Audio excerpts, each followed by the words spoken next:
You ever learn about somebody in history and think, why didn't they teach us this? Like we all grew up learning about Frederick Douglass, the abolitionist. But almost nobody told us about Frederick Douglass Patterson. He changed the entire direction of Black education, and most people have never heard his name. He was born in 1901. In his early life, I believe he was around 2. Both of his parents passed away from tuberculosis, and then his older siblings stepped in to raise him. He could have folded under that kind of loss. Most of us would have. Instead, he turned towards structure, books, science, purpose. He worked his way through Prairie View A&M, got a master's, and then earned a PhD in veterinary medicine, one of the first Black Americans to ever do it. Not because he wanted titles, but because he understood early on that education was the cleanest path towards stability, not just for him, but for us. By 34, he became president of the Tuskegee Institute.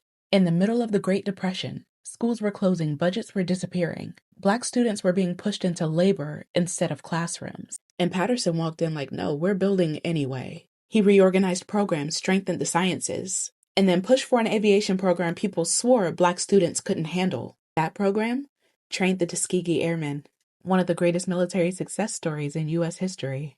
And Patterson helped build the runway for them to exist. By the 1940s, he realized that every HBCU was struggling alone, competing for the same tiny donations. So he pitched something radical.